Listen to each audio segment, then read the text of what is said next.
What's going on, every pony? Spiky Dash here with you for episode 7 of According to Spiky Dash. We are live. It is 7 o'clock Eastern Daylight Time. I am so excited to be back with another episode here. A lot of topics to discuss, as always, in this show. A lot to get to. So much so this time, I even put together an outline. I normally do not do this. Normally I have the topics in mind, but everything else usually is pretty off the cuff, and it still will be. But I wanted to kind of give myself a little bit of an outline just to kind of, make it easier, I guess, for me personally, because there is a lot to get to. We have a lot to dissect in this episode. Of course, more episode recaps. The hiatus is over. MLP Season 7 is back after a couple weeks of the hiatus. We had the Equestria Girls specials, which, by the way, is already out on DVD. I was stunned at that as well. I can't believe how quickly they got the 3 episodes out on DVD, so kudos on that.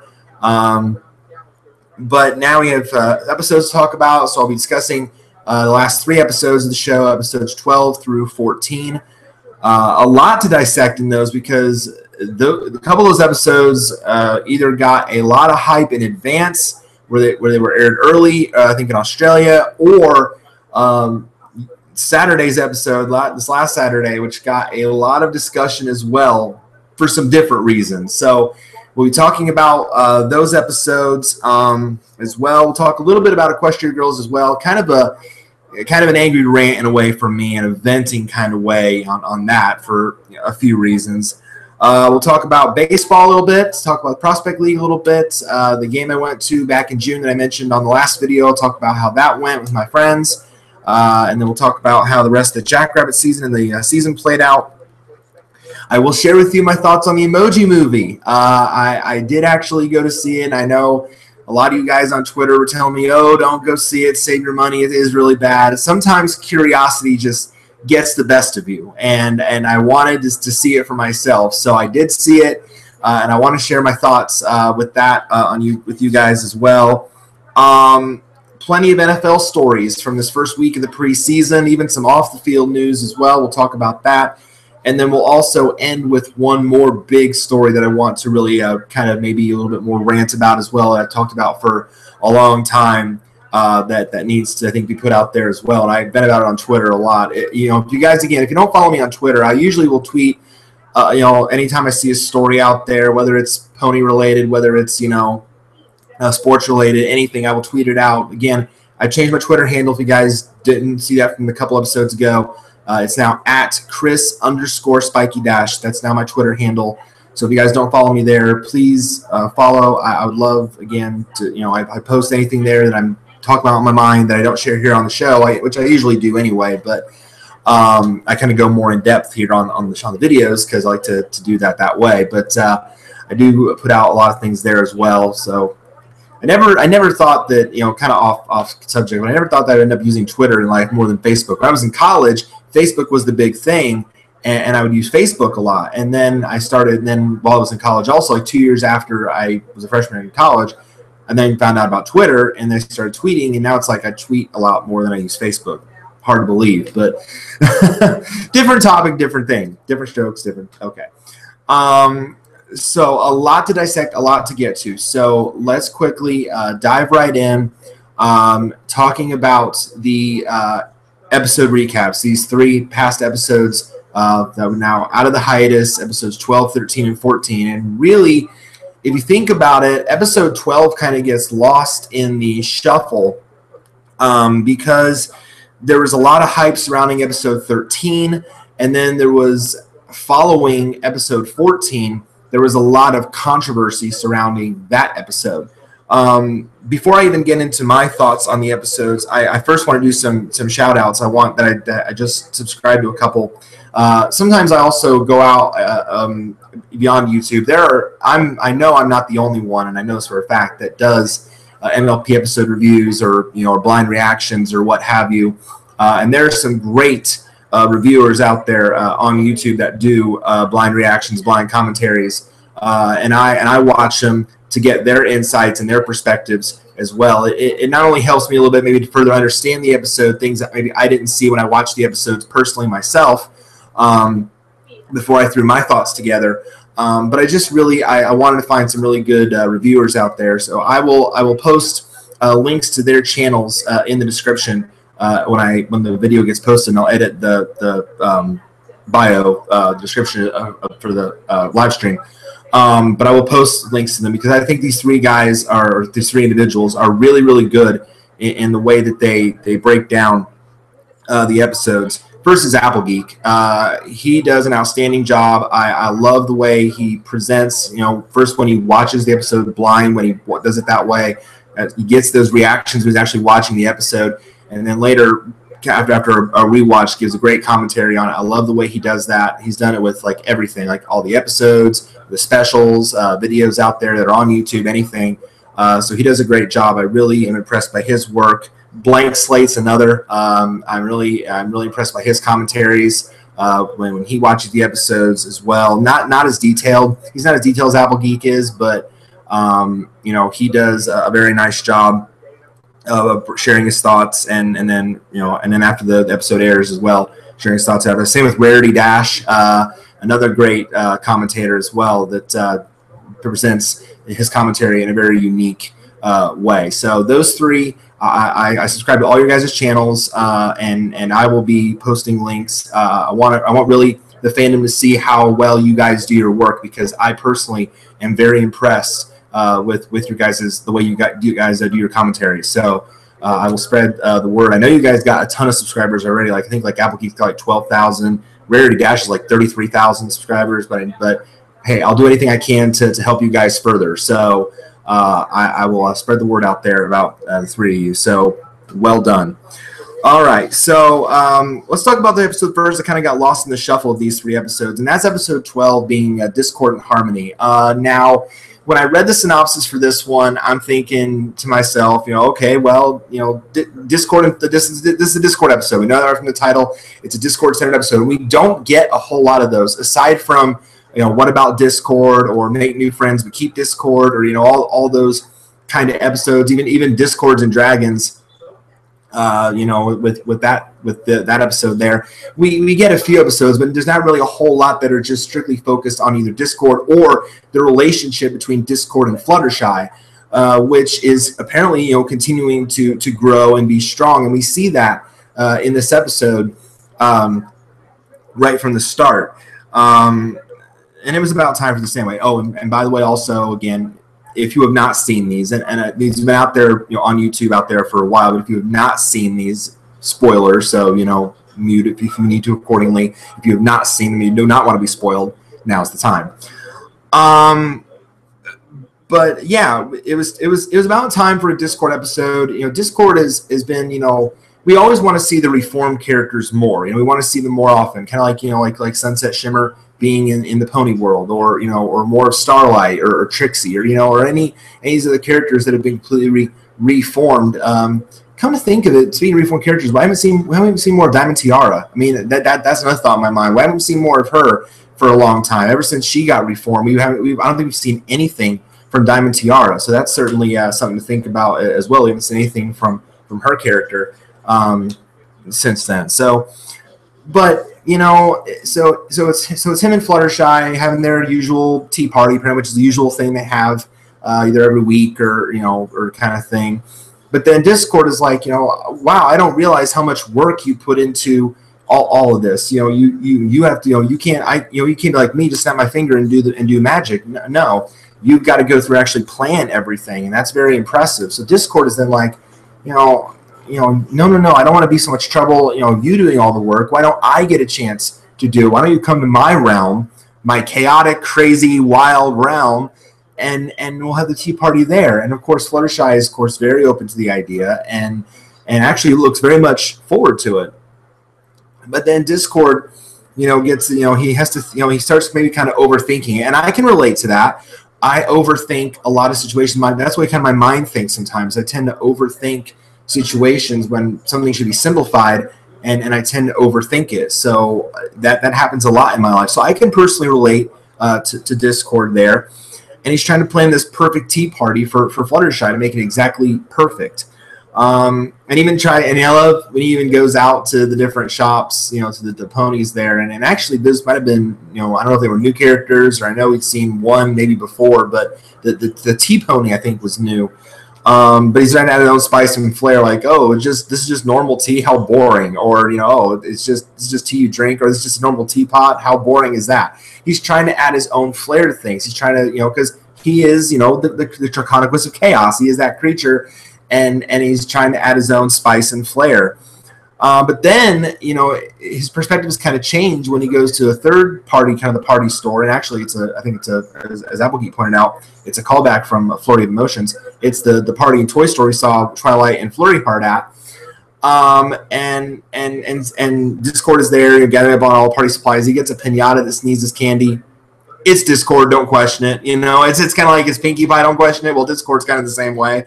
But who should he run into but Pinkie Pie herself? And he says, "Oh, you're just the pony I need to talk to. I'm trying to get this perfect tea party set up for Fluttershy in my realm. You know what do I need? What should I do?" And Pinkie's like, "You are way overthinking this. You know, all you got to do is make her feel comfortable. That's all you got to do, because you know Fluttershy so well. It should be easy for you."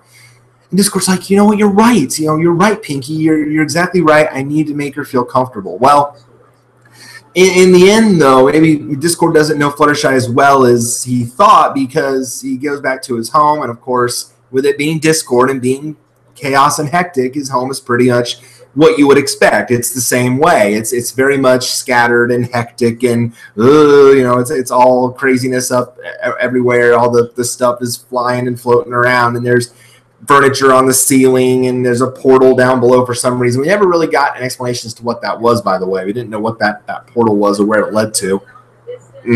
But, you know, I don't know if that'll be a telling plot point in a later episode. But yeah, we know that this is a very mixed up world, and Discord's like, "Oh, I don't know now if Fluttershy will, you know, still like me seeing this. You know, I don't think she would still respect me as a friend through all this." So it kind of then hits right there in the moral of the episode. You know, a true friend will respect you for who you are. You know, a true friend will, you know, you don't have to change yourself to be the person, you know, if you're a true friend, you know, it should be who you are, and respectful to your friends. So that's the big thing that this episode brings out. So Discord now is like, he's literally arguing with himself, like literally. Well, not like Jeff Dunham ventriloquist style, but he's arguing with himself, like his clones are popping up that he brings out, like, you know, oh, this won't do. Fluttershy won't like this. She would be totally ashamed and embarrassed of you. And then it's like, oh, and he's like, oh, what if, you know, he of course has kind of a mini Twilight freakout moment. He's like, oh, what if Fluttershy doesn't like me for who I am? What if she thinks all this is crazy, and then we're so different she won't like me anymore? It's like, don't worry, we can fix this. And then, of course, he brings in more Discord clones, disclones, if you will. Or would that be discounted Discords? Discount disclones. Disclone double check? I don't know. I don't know. Again, it's Discord. We shouldn't question it, right? But so all these, now there's like 6 Discords in the room. Of course, there's the one main Discord and the 5 other clones. And he's like, oh, I got it. Okay, we got to change all this. We got to change pretty much everything. We got to change, you know, get rid of the new stuff, get rid of, you know, all the other stuff in there, and then make it normal. And so he's snapping his fingers, snapping it, making everything normal, kind of making his home look like Fluttershy's. So he's trying to do it the same way that she would do it when she's probably expecting, you know, I want to see all the chaos and craziness, because that's the Discord that I know and like. Don't want to say the L word, know and like as a friend. So unless, you know, you want to ship it, unless you want to ship them together, which I know a lot of the fandom does do. But so yeah, so he goes through this transformation. There's even a makeover session, which I'm sure Rarity would adore of and approve of. But then after that, finally the moment comes. Fluttershy comes to Discord's house, comes to his realm. And of course, you know, she's expecting, oh, I can't wait to see everything. Wait a minute.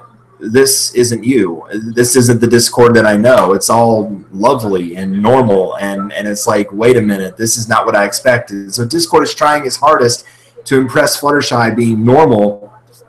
And Fluttershy is just like, well, what does it do? What will the T do? What does it do? Her face was just like, what does it do? What does it do? It was just so cute and darling. But he's being normal. He's trying to appeal to Fluttershy in her way, in the way that he wants her to see him in a normal way, not this crazy, chaotic way. But Fluttershy immediately is turned off by that. She says, this is not you. And actually, it happens kind of in a weird way, is that Discord tries to refill Fluttershy's cup of tea, and his hand, his kind of griffin bird-like hand, starts turning invisible. And it's not just invisible, he's fading away. And because he is a spirit of chaos, without that chaos in his life, he ceases to exist. Like, he's slowly fading into oblivion. Like, he will no longer exist if he doesn't have the chaos and disorder. So Fluttershy quickly picks up on that, realizes, oh no, this is not good. You need to stop being normal. Stop being so, finite and fancy and la-di-da. And you got to do something chaotic, or else you're gonna fade into oblivion. And Discord really doesn't realize the severity of it at first. You just think, oh, this is interesting. This is definitely different. I did not expect this. But he quickly then realizes he's fading faster and faster. It's like, okay, now something's got to be done. Well, Fluttershy, of course, being the more assertive, protective herself that we've seen since Fluttershy leans in, then she's like, okay, now I got to do something crazy. Well, first she starts out small, just tips over a cup. Oh yeah, that's chaotic, right? No. All right, so then she's like, okay, well now I got to think bigger, but I got to think like Discord. So she starts. So of course she can't create clones of herself. So she's like, okay, I got to get this mirror. I got to get this thing with a toaster so I can see my reflection in it.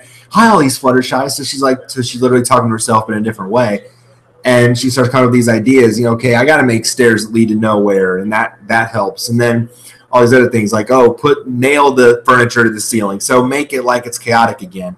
And lo and behold, that works. Amazingly, that works. So the fact that Discord didn't have to do it in order for Fluttershy doing it to make it work, I guess it's again, we don't want to question it, I guess, but it works. So then Discord gets his magic back. He's got the couch chasing Fluttershy around. And then Discord eventually realizes, he didn't have to change himself. He didn't have to, change all that to remain Fluttershy's friend. Fluttershy would not have been ashamed or embarrassed of who he was, because that's how Fluttershy likes him. That's how, and she even admits to it. She says, I like you because of you. I like you the way you are. So that's the moral there. And eventually they do have their tea party in the crazy, wacky style that they do, and so that was a good ending. So it was a good episode. It wasn't like off the charts great. It was nice to see a Discord centered episode again. It was nice to see a development between Discord and Fluttershy. But in terms of the whole season, even in terms of this stretch of episodes, it's not really it's okay, but it's not like great on its own. It's not one of the better episodes of the season, but on its own for a Discord episode, it definitely works. But it works. So, but a good lesson behind it, and just a good good message overall, at least from the episode's standpoint.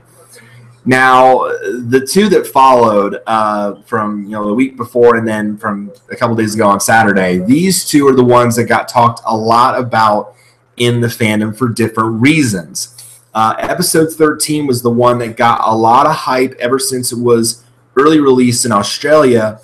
And ever since it came out, it got so much hype, not only just because of the episode title, The Perfect Pair, but because of the fact that there was potential here that maybe we finally find out about Applejack's parents. And we learned that William Shatner, who had been rumored for a long time to play a guest role in the series, would be in this episode. And lo and behold, that's what we got on both counts. And this episode, if this episode does not hit you right in the heart at some point during the episode, something's wrong with you as a fan, because there are just moments where it just gets you. This episode is one of the best of the season, if not the best so far. There have been a ton of good episodes this season, in my opinion, with like Celestial Advice, Rock Solid Friendship, of course, Royal Problem. This one is up there. This one certainly is up there for all those reasons. William Shatner did a great job, I got to say, with his character as grandparent. Did an outstanding job. I was very, very impressed. He might not have had a lot of lines in the episode, but at least with what he had with it, he did the role well, and he brought it out, and in those emotional moments, you could really tell he was bringing it hard. So I gotta applaud him for that. So this episode, Apple Bloom, we get her right away coming into town. Apparently, there's a big festival, party, celebration, something going on in town. And, they run into Grandpere. And, of course, Apple Bloom doesn't even know who Grandpere is, because apparently that means we know that the apples have no knowledge of them at all. So she brings back, he's selling pear jam there. He's apparently come back from Vancouver, where they I love that, by the way, Vancouver, where they originally live, and he's come back to Ponyville. And now selling some of this jam. And Apple Bloom asked him, why'd you come back? He said, oh, well, I just needed a change of pace. Well, I think we later on know that online. It's not the real reason, but foreshadowing alert. And then I love when Apple Bloom comes back home, and Big Mac and Applejack are there, and they're making this Applejack says, breakfast for dinner. Pancakes. Pancakes are good. Hey, McDonald's has all day breakfast. Pancakes are good any time of day, right? So they have that there. And then Apple was like, oh, I got the perfect spread for it too, and shows them the pear jam. And that will, of course, freak out moment, because apples and pears, the fruit rivalry, doesn't exactly clash. It's like water and oil, doesn't exactly go together. So of course, Applejack and Big Mac are free. They have their Twilight freak out. And you can't let and then ironically, the thing I point out right away is Applejack looks up at the stairs and sees Granny Smith's shadow, and I'm like, wait a minute. Granny Smith must know something that we don't know. That there must be something to that. So I immediately thought of that right away.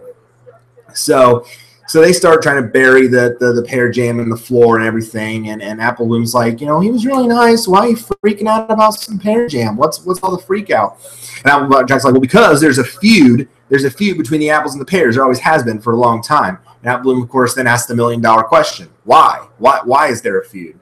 Because we don't know. See, they don't even know. It's kind of like back to Hooffields and the Colts. They didn't even know they were fighting with each other. It kind of goes back to that. Why was there a feud between the apples and the pears? Why was there one?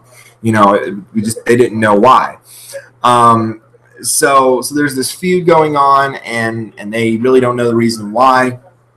And they want to ask Granny Smith, and of course Apple Bloom wants to ask Granny Smith about it, the obvious other choice, but Applejack's like, no, we don't want to talk to her about that, because every time we even mention the pears, we even mention them to her, she doesn't want to talk about it. She gets so angry about it, doesn't want to talk anymore, doesn't want to talk at all. So not wanting to have a replay, I guess, of that moment, they then think, oh wait, Goldie Delicious, our family historian, she would know anything about the Apple family history. So the next day, they decide together that the three of them are gonna, Apple Bloom, Big Mac, and Applejack are gonna go to Goldie Delicious' house and check out the history. Well, they get there, and of course, Goldie Delicious knows how to make an entrance or an exit.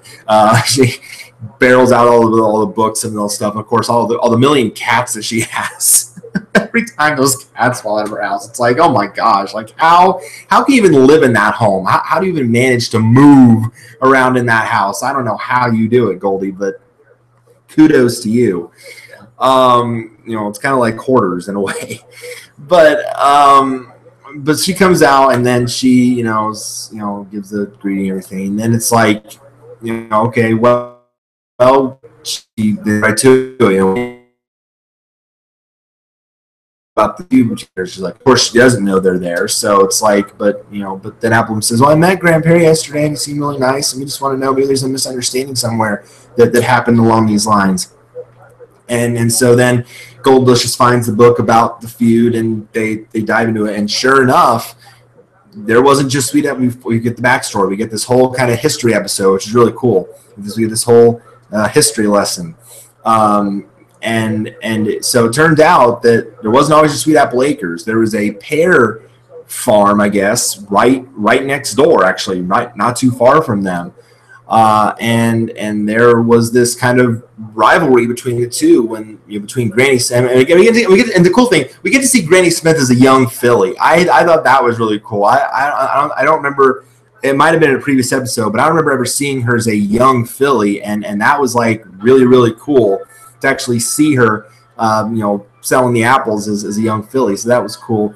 So they're right next to each other at the stand. I guess at a similar carnival, selling their wares, Granny Smith, of course, trying to sell the apples, and Grandpere as a younger colt trying to sell the pears, of course, and they're of course shouting insults at each other, and Grandpare's like, apples are sour, like the expression on your face right now. That was a pretty sick burn by Grandpere,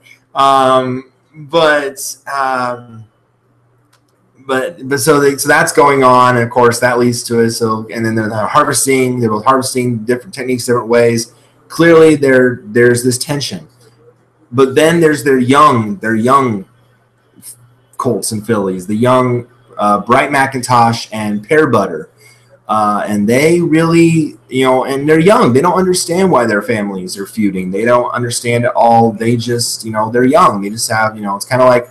It kind of had like a Fox and the Hound vibe to it, in a way. At least to me, that's what I kind of got out of it right away. Like they don't, with that movie, Todd and Copper, they didn't understand why foxes and hounds hated each other. They were just friends. They didn't get why their species were fighting. It's kind of like this. They're young, and they don't understand what the feud's about, why it even goes on. So they're just attracted. They like each other, attracted to each other. They want to spend time together. But Bright Mac does point out and say, well, I shouldn't be talking to you. And Pepper's like, I shouldn't be talking to you either, but they're attracted to each other. So, and then there's a cute moment, of course, when they were young with the buttercup, and like, I can't put a say there's a buttercup under your chin. It makes it glow. It didn't work on me though. And then Pear Butter tries it and is like, oh, does it work on me? And of course it does. And so then Bright Mac starts calling her Buttercup. And then as that flashback ends, of course, then Applejack drops the bomb. She's like, wait just a minute. Bright Mac and Buttercup, those are our parents' names. And of course, all the fandom goes, yes! Because that was the moment we were waiting for. That was the moment that we were like, oh, wait a minute, ding, ding, ding, here we go. We finally get another parents episode, because we had Rainbow Dash's parents and parental guidance. Now we get another parents episode, which I think now, in terms of the whole, I think that makes, maybe 3? Because now we've had Rainbow Dash, this was Applejack's, we've seen the Pie family with Rock Solid Friendship, and I've seen in previous episodes as well. I think there was a picture out there that we've seen all of them. Forgive me if I'm wrong, or forgive me if I can't remember, but I don't remember seeing Rarity's parents. I don't remember seeing Twilight's. I don't remember seeing Fluttershy's. Well, maybe vaguely. Oh no, because we saw Fluttershy's parents in Flutter Butter. That's right. So we have seen the Shies.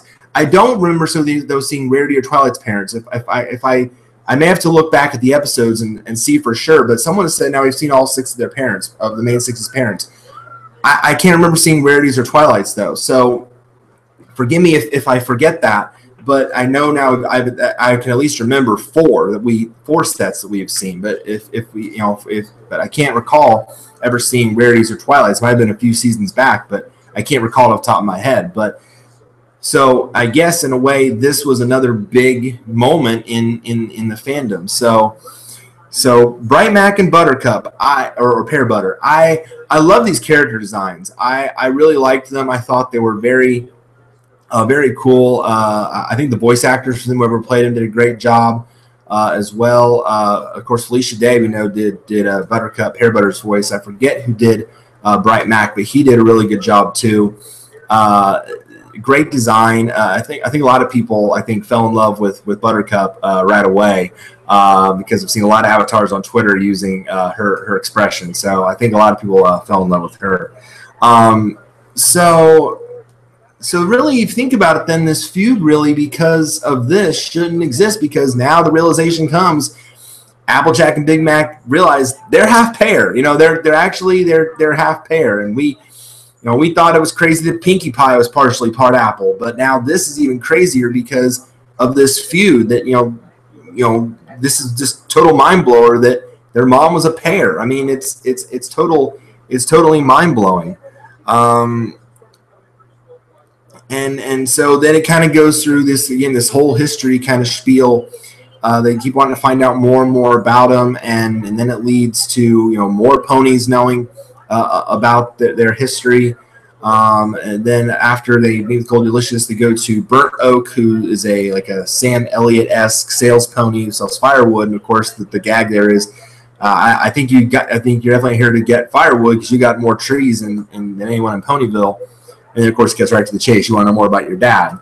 And there's a cool moment there where, and it's kind of cool in these flashback sequences because we're seeing these flashback sequences where the three of them kind of got their traits from, with Applejack being the element, the element of honesty. Well, she kind of got that from her dad, Brian McIntosh, because there was a situation where he's racing Burn Oak and they're getting in, they're doing the till in the field race, and he gets distracted. He sees Pear Butter on the other side, or Buttercup on the other side next door, and crashes, go through the fence into a water silo, gets all over the Pear's field. And, of course, Grandpa comes out and says, thinks Pear Butter did it. Well, of course, Bright Max, being honest, not going to let that, happen. So he steps out and says, oh, no, sir, it was totally my fault. She didn't do anything. It was totally me. I'm the one to blame, blame me. And, of course, then he gets to, replace the silo because he would have never felt good in his mind and his conscience if Pear Butter had taken that blame. So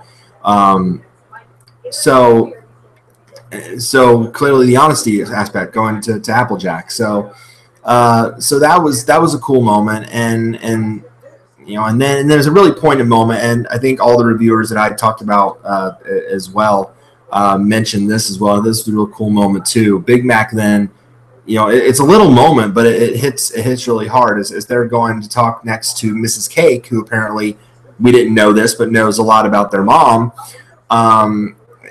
Big Mac walks back and says, would it be nice for us to come back at any time and hear more stories, from you? And Burnout goes, I really, really like that. That hit. I mean, that hit in the feels right there. It's like, oh, you really want to know more. So that really hit home right there. So then they go to Mrs. Cake, at of course, at Sugar Cube Corner, and then find out how close she was to their mom, Buttercup, and it's like, and shockingly, she wasn't always known as Mrs. Cake. She was known first as Chiffon Swirl, which I found really interesting. That name, I found that really, really interesting. But the cool thing was, again, learning where kind of the talents came from. Buttercup kind of helped Mrs. Cake at the time, Chiffon Swirl, get her cutie mark, finding her purpose in life, kind of like what Apple Bloom and the CMCs do. So again, it kind of goes back to how influential a role their parents had in what they do today, in their talents. So that was, again, a cool story to see that. And then you really see that the relationship really developing. Mrs. Cake tries to surprise them with a cake that she made, like the pear cake of their own, and they're just about to kiss. And so you really see that, usually with this show, with anything on this show, we usually don't get to see a lot of like intimate, romance, because TVY7, we don't really want to get, full blown intimate here. Of course, that's kind of what the fandom does with shipping. But we really do actually get, play it out here. We get to see them kiss. We get to see them really share, their affection for each other. And, and then even at one point, and I'll share that here in a bit, but, we actually get to see it. So it's definitely a rare, no pun intended, a rarity to see, I guess, pony intimacy, if you will, in this show. So I guess you can say we kind of saw it in a couple episodes ago with Hard to Say Anything with Big Mac and Sugar Bell at the end. But again, that was kind of expected. That it kind of led to that. So yeah, there's moments like that, I guess, that occasionally happen in the show. so after they talk then to Mrs. Cake, she says, well, we need, you know, we need one more. But then, of course, then there's this great scene of where, Miss Cake says, they had the most romantic, story, romantic get together. Of course, because this happens after Granny Smith kind of steps in and says, what are you doing, Bright Mac? We don't associate with those pears. And literally, the way she says pears, just pears. She just hates him so much. Spits on the ground, literally. That's how mad she is. Drags him away, pulls by his ear, which is funny in and of itself. And so that's going on, and then she says, well, they had this, meeting up on a hill. They're together. Bright Mac's like happy 100, like it's a number of 100,000 hour anniversary. That's pretty precise planning and tracking right there by Bright Mac. I got to give him credit for being a numbers pony and knowing his stuff on that. And Buttercup's like, we've known each other longer than that, silly. And he's like, well, I know, but that's the time when I first called you Buttercup. So it puts, of course, a buttercup in her hair or behind her ear, I think, something like that. And then, it's like, well, it was okay if you didn't get me anything. But then she pulls out a guitar. He's like, well, I don't play guitar. But then you think, okay, this has got to be a song. And sure enough, it is. And it's one of the better songs of the season. You've got to check it out if you haven't seen it. I think it's called like a catchy song or something, like you're in my head like a catchy song, I think is what it's called. And it's a great song. It's one of the, it's a little, it's cheesy, it's lovey-dovey, but that's the way it should be. And it just goes to show how close these two really are. So that was really a cool moment there. And then Bright Max, then actually she says at the end, she says the word love. She says love, and again, we don't get that in this show very often. She says the word love. And even remember even Hard to Say Anything, when Apple Bloom talks about the moral between Big Mac and Sugar Bells, says some pony you love like a lot. She didn't even want to say it, but we get it here. Right out. Pear Butter says the word love. I love you. And Bright Mac then, of course, the first are like, oh, I wanted to be the one to tell you that, because then he goes down, is like, I would have, done, close your eyes, brought you down here. And then surprise, and then so currently he's got them carved, or cutie marks, carved in on a rock, and very, very special there. And then he's like, and then tells her that he loves her too. So just very emotional there. But then of course you get the split right when they're about to kiss again, the split, and then Grandpa's like, the pears are moving. Oh, another gas moment. So that's when we find out that they moved to Vancouver. They were going to move to Vancouver. Well, clearly this puts Pear Butter literally between a rock and a hard place, literally, because now she's got to decide do I stay with do I somehow make an effort to stay with my pony with Bright Mac, or do I go with my family? And of course the first choice is the easy choice. You go with your family. That's your family. That's who you're with. And she tries to tell it to him first. But then Bright Mac, of course, being the tough-willed pony that he is, makes ever take a stand. And then it's like, what happened next? What happened next? Well, we got to go to one more pony to find that out. And they go to Mayor of all ponies. And she said, well, yeah, I did have a role in it, because then Bright Mac told me to meet him at Sweet Apple Acres, and sure enough, it's a wedding setting, and right then and there they're going to be married, they're going to be together, and so that felt like the only possible way that they could maintain being together without without being apart from her forever with the move. So they start having the ceremony, and it looks like it's all going to go well, and it's just as Mary's about to say it, Granny Smith, Grandpa come back in. They're like, what the hey is going on? They don't say that, of course, but I think Granny Smith is what tarnation. And then, like, what is going on with you two? I think is what Grandpa said. But then they get it out there, like, how much we love each other. We want to be that way. And as soon as Mary says it, and then, of course, rushes it. Now, husband and wife. Done. They're married. And we kiss now. And yeah, you actually see it. They actually do kiss. Kissing Y7 show.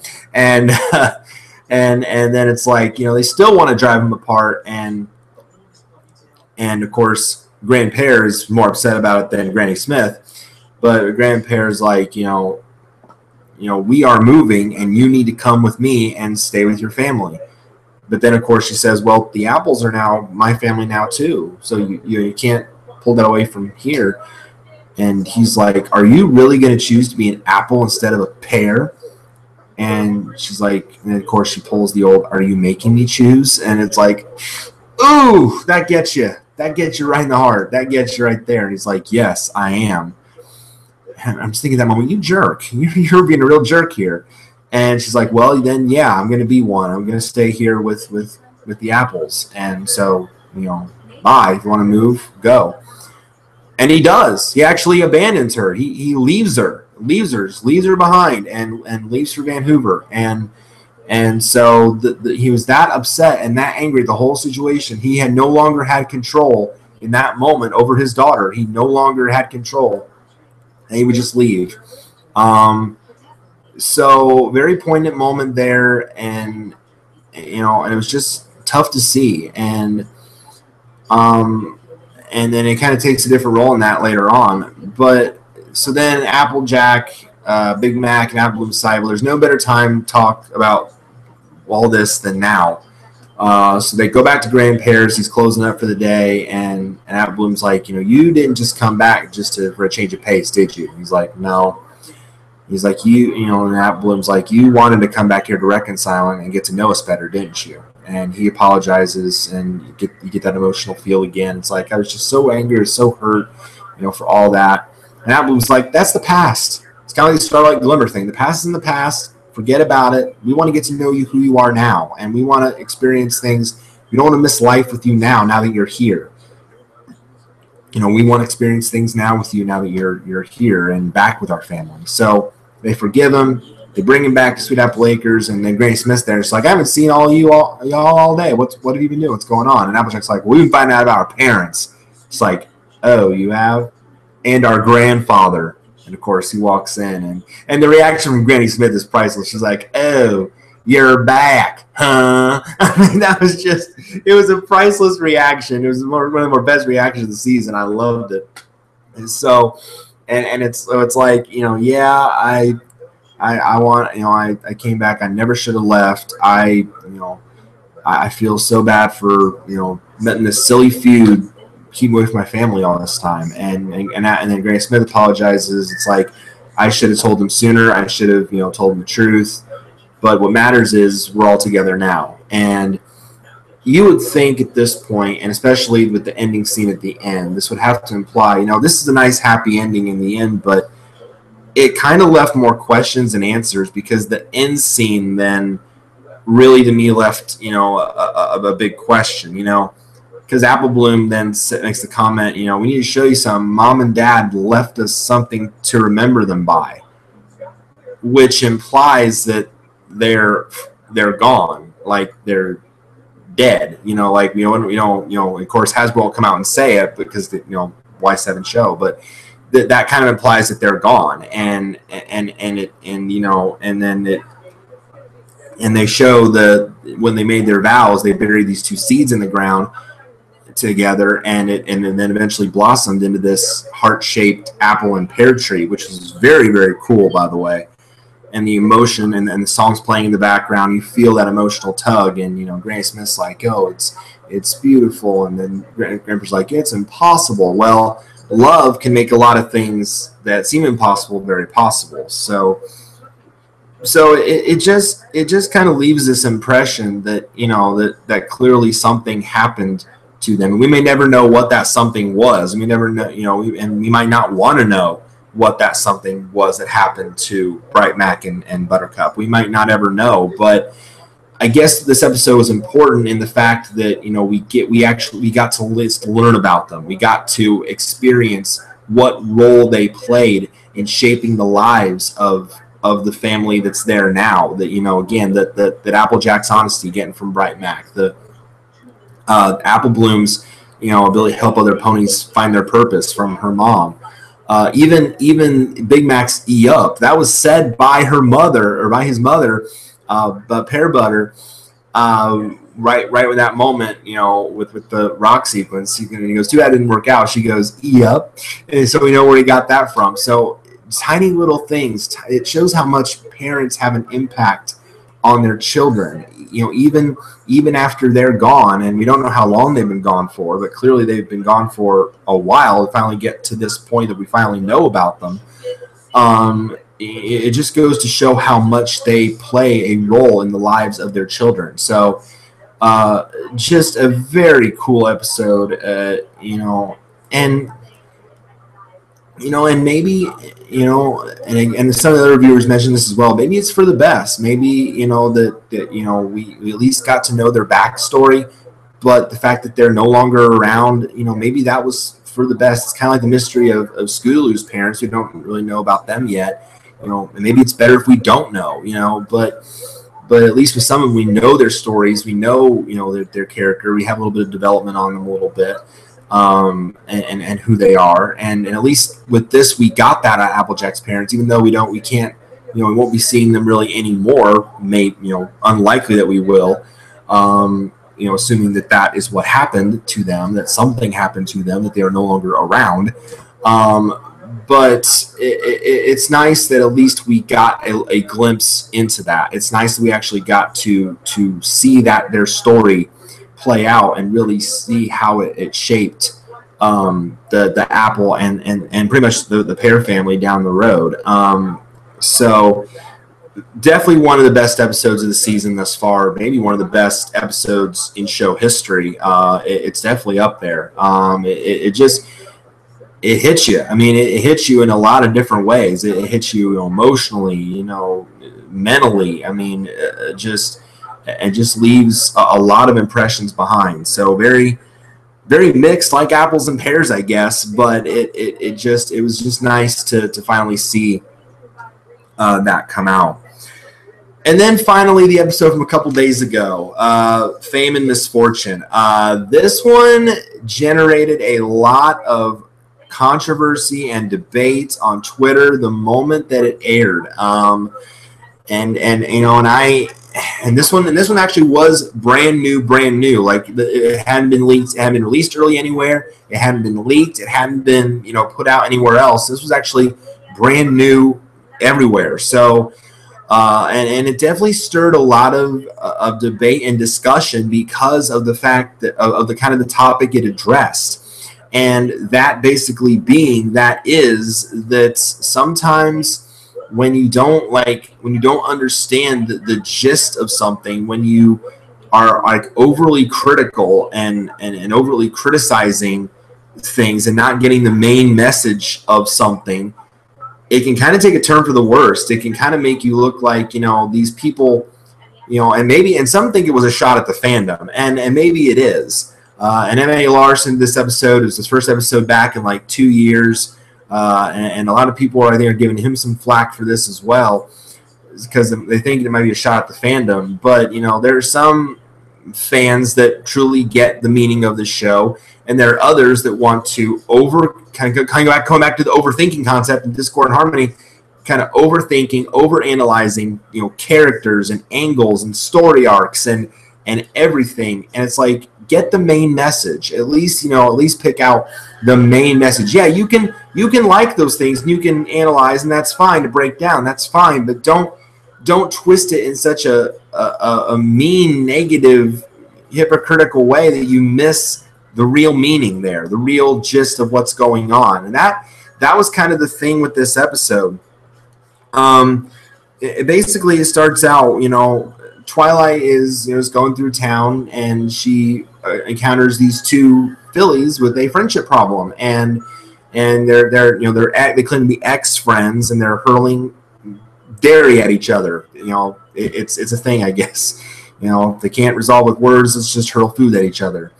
But Twilight then, you know, apparently works that out, and then brings up a quote that she mentioned from previous experiences. She's like, that sounds so familiar. Sure enough, it does, because it was in her friend's friendship journal from, I think, season 4, when after they defeated Lord Tyrek. So she kept it all this time. Of course, Twilight keeps every book she's ever had in that library of hers, so she's going through all this trying to find it. And the book clearly has shown its age. It's kind of showing its wear and tear over time, just being there. But So they're looking back through it and all what they've done over the, all those lessons from before. And luckily for them, though, Starlight, because we saw this before in her episode of, back in the village, when she had to make copies of a book, her manifesto, the rules for being part of her village. You remember that? Yeah, she does know how to do that spell. So she made copies of the friendship journal, and she gave one to each of them and got her own copy as well. So they each had their own perfect copy of their, friendship lessons. They could remember it. And so they each have that. But then Twilight comes up with this great idea. Hey, why, we love all these lessons. We love, how they have shaped us. Why don't we share them with every pony? Why don't we, make our own, put out these copies available for our fellow ponies out there to experience, friendship and see what it's all about. And they're like, yeah, it's a great idea. It's great, spread the magic. That's kind of their goal, spread the magic of friendship, and that's kind of the thing. So sure, why not? But in the end, that only leads to problems, because it's kind of like, people are only seeing it for the marketing side of things, there's a group that comes from Philadelphia that, we say, oh, I just want your signature. I want to sign it for my collection. And then there's these factions that put on popularity. Like there's a group of Rainbow Dash fans, of course, which she, of course, kind of soaks up into. And then there's a group that are, that call themselves the Apple admirers that are all over Applejack. And then there are others that are being critical of Rarity in a mean way, really a mean way. And then there are people with Pinkie Pie that are just laughing at everything she says because she's the funny one.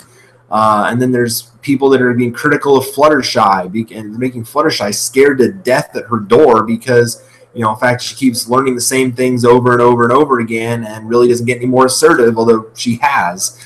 So again, it's everybody being either overly excited or overly critical of every single thing that the ponies have done in the series. So again, that's you look at that and you think that's got to be a stab to the fandom because there are some in the fandom, not all, but some that do tend to overanalyze things and overthink and examine different, and they have their favorite characters, they have their favorite ponies, as I do, and as many do, and you see that at conventions all the time, and that's fine. But there are others who take it way too far on a much different level, and those are the fans that really don't get it. They don't understand the true the true message, the true meaning that they're looking for. So really, that was where we're getting to the crux, really, why people really disliked the episode, because it took on that kind of turn in it that it's like, wow, is this taking a shot at us? Is this taking a shot at some of us in the fandom that are that think that way? Is that kind of like a screw you to the fans? That's kind of hurtful. And then there was even a comment in the episode. There's like a fourth wall element in there. The reporter from the like Canterlot Press, the Ponyville Press, something like that. After they, right before Twilight sings the song, which, by the way, I thought the song was really cool. The song "Flawless," very, very cool song too as well. But there's a point where this reporter is then asking, I thought, after reading, I read your journal cover to cover, and it seems like your character would have been a lot better off if you had just stayed in Canterlot. Character. He actually uses the word character, like he's a fan talking to Twilight. And Twilight's like, character, we are real ponies. This really happened to us. We're real. This actually all that actually happened. And so in their minds, of course, they're not seeing it from a fan perspective. They're in their world, they're real. That's who they are, and all that really happened. And so many thought in that moment that's like a fan not getting it. That's a fan not understanding the gist of the show, that they don't get the show, that they're not not looking at the big picture, only looking at a small window of things. So that's what many people I think thought was what was happening there. But I like the song at the end, and I love Rarity's quote at the end as well. Fans come and go, friendship is forever. I thought that was a great quote at the end and a great message, and that's true. But this episode just kind of left a bitter taste in the mouth. Like it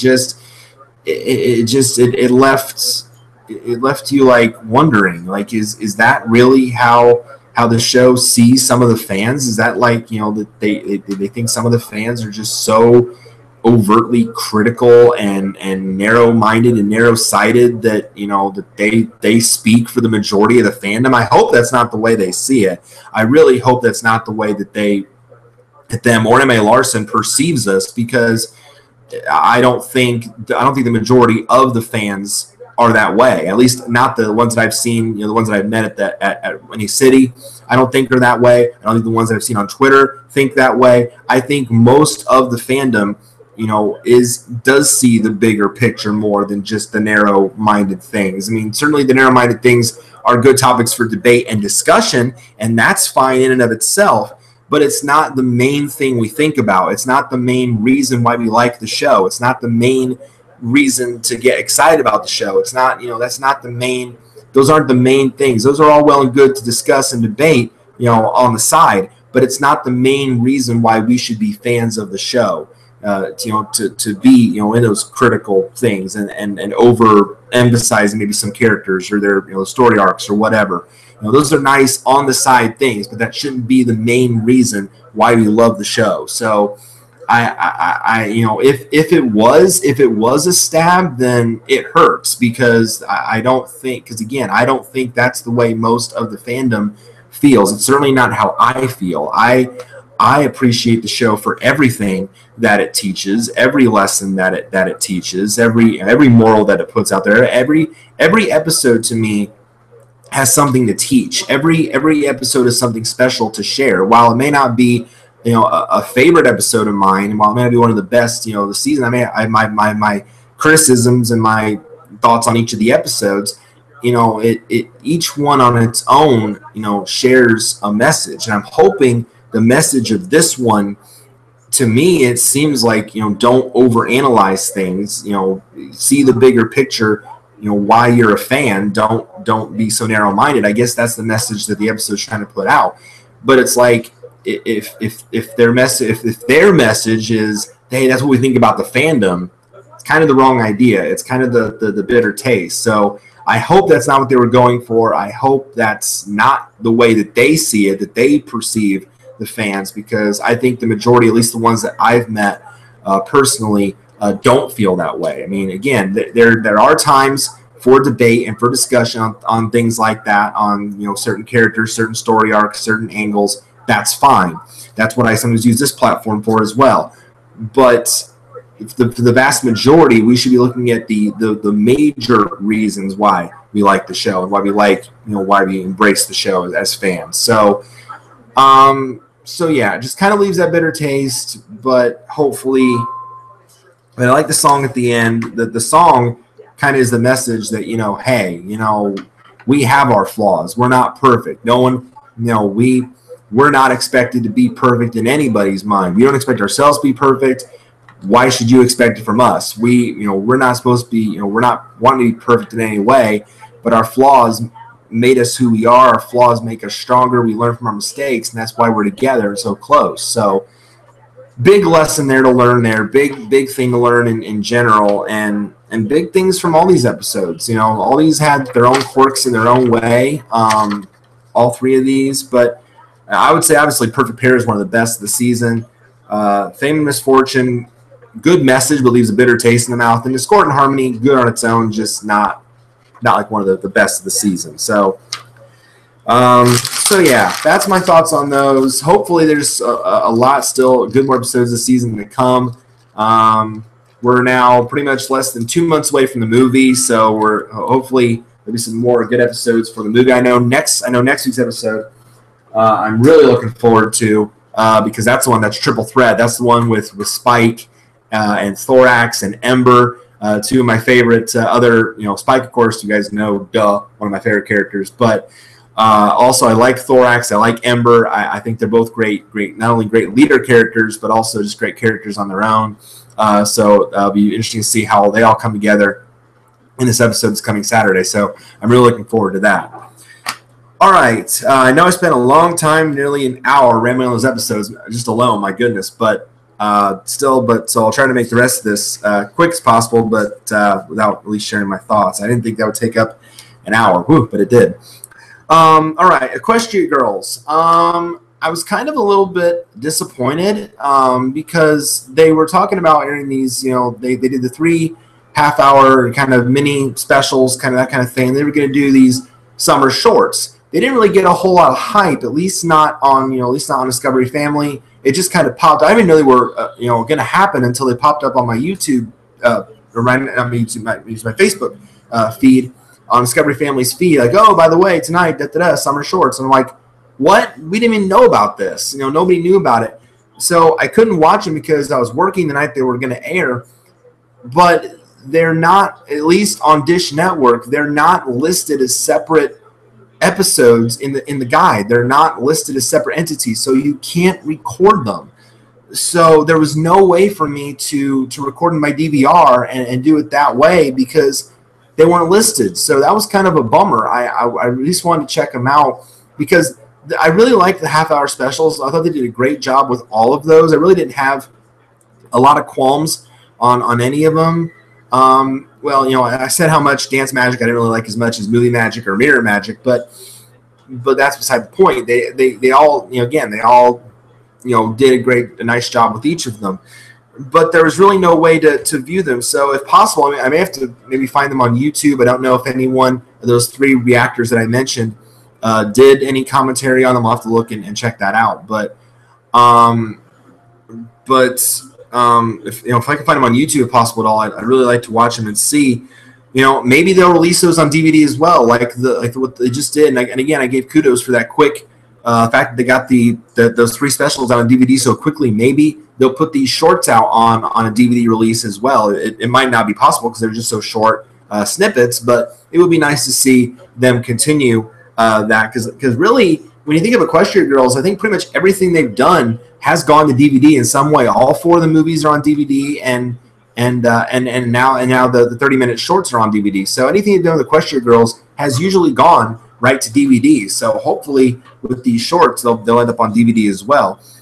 And then, of course, it really begs the question, is its own separate TV series imminent or coming? I mean, it would certainly be something really cool if we got that. I mean, it's more and more is coming out on Equestria Girls all the time, and of course the movies on their own were outstanding. Of course, Rainbow Rocks is my absolute favorite. Legend of Everfree a close second, but Rainbow Rocks was definitely the best of the bunch. And then I'd say Rainbow Rocks was my best. Then I'd say Legend of Everfree, Friendship Games third, and of course the original. But is a series on the way? Is it imminent? It's getting more and more and more over time, and you would think then if they're really pushing it, that they got to have this as the next step. So it'll be interesting to see what they do next for this in the future, and if it's imminent, then I'll fully embrace it. I might even definitely watch it. I like to see what they're going to do with that.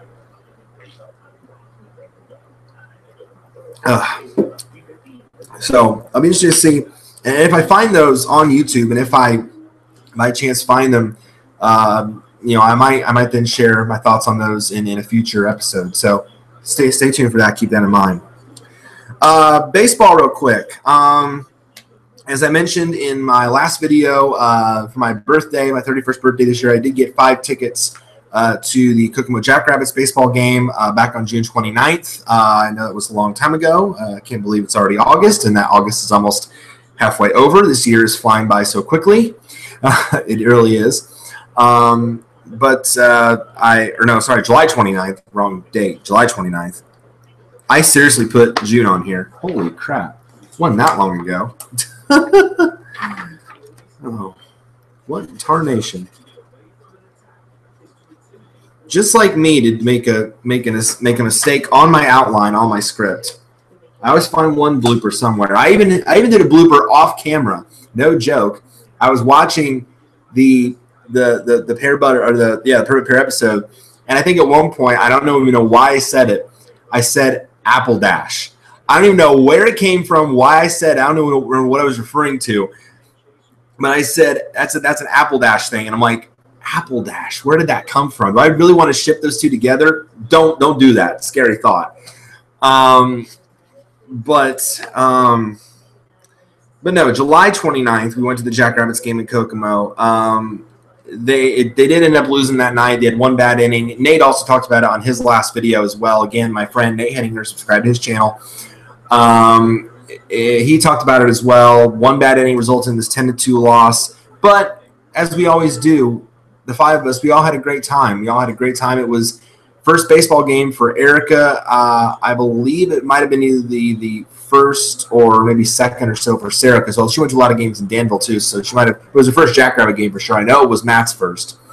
So we all had a great time. We went down the field after the game. We all got a group picture together with the team mascot we wanted to do, which was cool. So it was still a great night. We had a real rough night after the game when we went to eat out at Steak and Shake. We really didn't get great service. I think we went to the wrong one in Kokomo. We had like a 30-minute wait to get seated. There were messed up drink orders. Just kind of a rough night there, but still a decent time.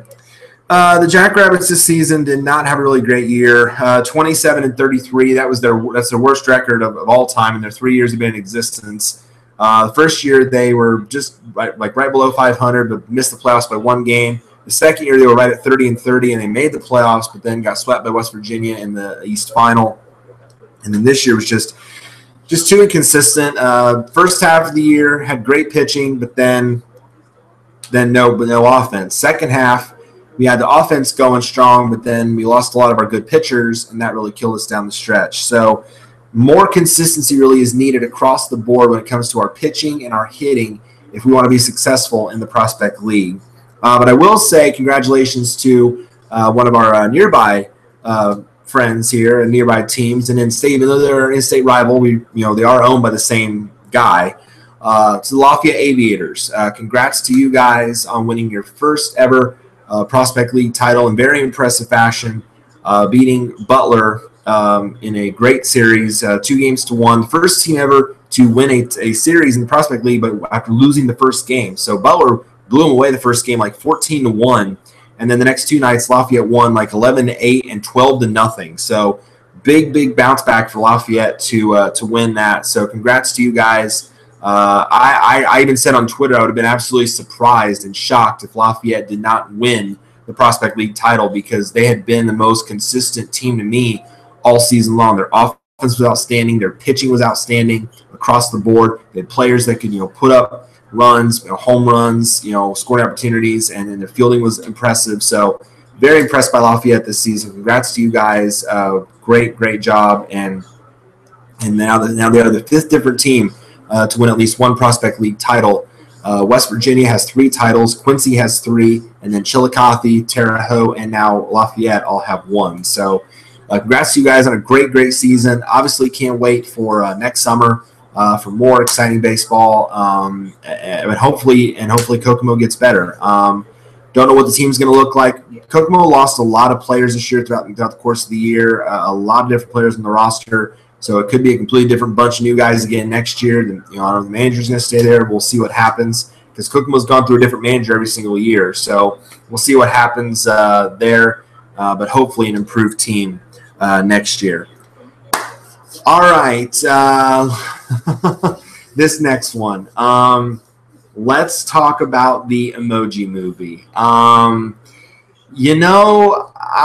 With this one, sometimes curiosity just gets the best of you. And I hadn't seen a movie at the theater in a long time. Actually, not since Cars 3. It was the last movie I saw at the theater. So it had been a while since I even had a chance to see a movie. I wanted to see Guardians of the Galaxy 2, but that didn't quite happen. Or the new Transformers didn't get to happen either. So I hadn't been to the theater in a while. I wanted to see a movie, and I had seen the Rotten Tomatoes. I had seen the negative reviews, and at the time that I went, and early on, nobody liked this movie. It was 0%, like 22 reviews, like one of the worst reviewed movies ever on the website. But then the time I went to see it, it was like at 6%. So I knew it was still pretty bad in a lot of critics and people's minds. And then people would tell me on Twitter, don't, please save your money. Don't see it. The NLP movie's gonna be so much better. Save your money for that. Don't go see it. Well, this is one of those things where it's like, one, it's an animated movie, so normally I like animated movies. Two, it's Sony Pictures Animation, who has done some very nice film work. This is the same group that does Hotel Transylvania and the Smurfs movies, and New Smurfs Lost Village. So I'm thinking, how could they make such a bad movie? So then, of course, it really makes you wonder, how bad can it be, or what makes it so bad in people's minds? Why do the people think it's so bad? So of course that curiosity just gets to me. So I go. So obviously, so then you go with the expectation. You think, okay, this is gonna be really bad. But so why is it so bad? You go in with those expectations, thinking, okay, people think it's really bad. How bad is it? That's kind of the thought in your mind. How bad is this movie? Well, here's the thing. If you can look past the jokes, if you can look past the jokes that really fall flat. I will tell you, I didn't laugh during this film. I didn't laugh at all. Maybe once or twice, small chuckles, but that was pretty much all the gist. I didn't laugh out loud or anything. If you can look past the jokes, I left the theater this is surprisingly pleasant. It's not as bad to me as people make it out to be. It's not that bad, because when it comes to me with a movie, I look for four major things: story, character development, pacing, and the moral. Those are the four things I really look for when in any movie that I watch. And really, in those four areas, the Emoji Movie really doesn't miss on any of those four. To me, the story is a novel concept. It's something that's different. That's really hasn't been done before. And the character development between the main characters is great. The relationship between Gene and Jailbreak, I think, was really cool. And and High Five getting involved is kind of a comic relief side character. I thought that was kind of cool. Even the villain Smiler, we get some of her character development. I thought that was okay. The pacing is fine. It didn't feel too rushed. It didn't feel too slow. There were moments to breathe. It was fine in that.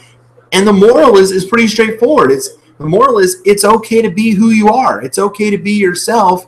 It's you don't have to be someone you're not to try and fit in. It's okay to be who you are, not be a one-dimensional person. And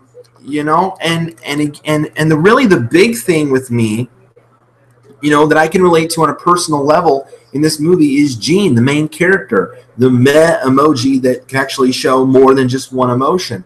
I can relate to him a lot on a very personal level because, with me growing up, whether it was elementary school, middle school, high school, whatever, I was focused on being myself and my schoolwork. And if I gained friends, then that was kind of like the icing on the cake for me. That was I wasn't going to be someone that I wasn't just to fit in. I didn't care if I was with the in crowds or the cliques or the jocks or what have you. And yeah, I did other school activities. I was involved in clubs. I was involved in student council, and I was a 4-year basketball manager in high school, and that was cool. And 2 years in middle school. And I did Spanish club, and I won the talent show for 2 years in Spanish club with singing and choir and what have you. I did those things that other students do, but I didn't do that to gain popularity. I didn't do that to gain to be a part of cliques or crowds. I was doing it because I liked doing those things, and I liked and I enjoyed them. I didn't do that to say, oh, Chris, you're so great. Oh, we love you. Oh, you're so awesome. Oh, you're the best. You're the in elementary school all the time. Look, it's the smartest kid in school. He was the one that knew everything. He's the one. Oh, we want him on our academic team because he knows everything. We're the one that want him on our Spanish club team because he knows. He studies. Da da da da da. So yeah, everyone knew who I was because they knew what I did based on my actions, based on who I was as a person, because they knew I cared about my schoolwork. They knew I didn't get in trouble. They knew that I stayed focused. They knew who I was, but I wasn't trying to gain friendships based on that. I did those things because I thoroughly enjoyed them. And the friends that I gained and the respect that I got came from the people that respected me and liked me for who I was. And I genuinely liked them back because of who they were. And again, to me, friendship is not only magic, friendship is mutual.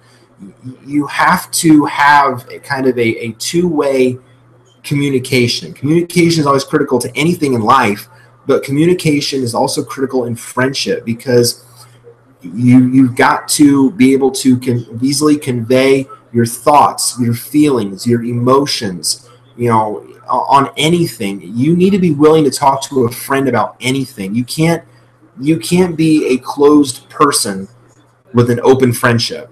I mean, that's the way I see it. It's, and there are some things you might not want to share with them sometimes, and that's okay, but you don't want to be too secretive. You want to, if there's something on your mind that your friend needs to know, they'll understand. It's kind of like, and I think someone made the reference to it about the Perfect Pair episode. If there's one reason why your friend doesn't like you and then just ditches you, they're not your friend. That's kind of like, all that we've done all this time, and now just for one reason you want to hit the road. True friends are going to respect you for who you are. And again, I'll say it, and I feel like this is on my mind because it just feels like it's there. You can't have a closed door in an open friendship. I mean, it's got to be an open line of communication, and that's really where I think the true friendships that you have really shine. So I could relate to this movie on a personal level because I saw Gene as myself. I saw myself in what Gene was going through. He was trying to fit in a way. I really wasn't trying as hard to fit in. I was just glad that I was being respected and loved for who I was. Gene was trying hard to fit in with all his expressions, with all the different personalities that he had, that he showed. He was trying so hard to fit in. But then he learns from Jailbreak and from all the others that, I like you just the way you are. You don't have to change for anybody. I like you the way you are. So when Gene finally realizes that, he's like, you know what? Yeah, I can be who I am and be loved and be respected. And I could totally relate to that. So maybe the people that didn't like this film, they couldn't relate to it on that level. They couldn't relate to it on a personal level. They couldn't really, they just looked at it and saw, oh, it's a movie about emojis in a smartphone, and there's product placement, all these different apps, and they're looking at the film more, from a negative perspective. If you look at it from a different perspective, like I tend to do, like a positive perspective, if you look at the positives, you can like a film. So with me, when I look at those things in a movie that really, try to make it hit, try to make it really do well, that's what I got out of this movie. So to me, I really can't disrespect this movie too much because I can relate to it. I can, on a personal level, and I like the story and the pacing and the moral of it and the characters and their development. I actually did not. I wouldn't say I love this movie, but I don't hate this movie. I'm very kind of like, average to good. It's not great by any standard because the jokes just fall flat, and that's kind of a tough thing to look past. But I can't hate this movie either. I just it's an okay to good movie. It's at least enjoyable from my perspective because, again, I can relate to it. And if you can't relate to it, then you might have a hard time liking it yourself. But for me, I can really relate to it on a personal level. So maybe that's why it struck a chord more with me than with other people. That's really what I'm guessing. So I just think that being who you are, being myself, and having that mutual respect between the friends that I have today was huge. And that's why I'm so close with the friends that I have today, like Nate and Matt and Erica, and now slowly Sarah, because we have this respect. It's what It's what you say and it's what you do. It's, you know, the saying is actions speak louder than words, and maybe that's true, but words certainly have a bearing on it too. You know, you don't want to say the wrong thing and hurt people's feelings, because words actually do and can hurt. So that might be true in a sense, but actions and words to me, I think, are both very even. And again, that's where the communication factor comes in. You know, actions and words are both integral to strong friendships. As communication, I think of like like a Venn diagram. Okay, Venn diagram. You know these in school. Speaking of school, Venn diagram. Okay, good friendships. You got actions on one side, you've got words on the other, and kind of overlap in the middle. That's communication. That's where the communication factor plays in, because you definitely communicate with your words, but you also communicate a lot with your actions. And then maybe there's a branch on each of those that branches out to respect, because you garner respect through all of that, through your actions, through your words, through your communication with each other. You garner this overall respect. So that's where, to me, it all boils down in terms of the friends that you make. So that's why I could relate to this movie, and I couldn't hate it, because I could relate to it on a personal level with Gene. The relationship between Gene and Jailbreak to me was awesome. I love that character development, the story. I liked the pacing of it, and I love the moral. So I can't hate the Emoji Movie. I'm sorry, I can't do it. I know a lot of people have. I can't hate it, because of the fact that it just relates to me so much. Twitter alert, but not my Twitter alert. Oh, Google, why did you come up? Not one that I need to know. There we go. All right. Last things real quick. NFL thoughts. Week 1 of the preseason is in the books. It is come and gone, and a lot to dissect there, a lot to discuss. Of course, you don't want to take too much out of preseason, but there are a lot of things to look into. First big one, Zeke Elliott gets suspended for 6 games from the NFL for the multiple instances, off the field instances, domestic violence thing, the assault there. The big debate now with that is, obviously he's probably going to put in his appeal for the suspension tomorrow. He has till Wednesday to do it. He's probably going to appeal it tomorrow because he thinks the evidence isn't there that lines up. There's conflicting evidence, conflicting reports, mutual things. From my perspective there, it's like, do you really want to fight the NFL? I mean, look at how well fighting the NFL has gotten people. Not very far.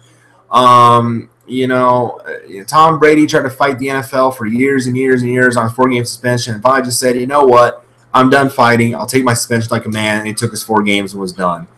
And now eventually some got reduced, but only in like the most unique of circumstances, like the Ben Roethlisberger thing that got reduced. But but Ray Rice's was like indefinite.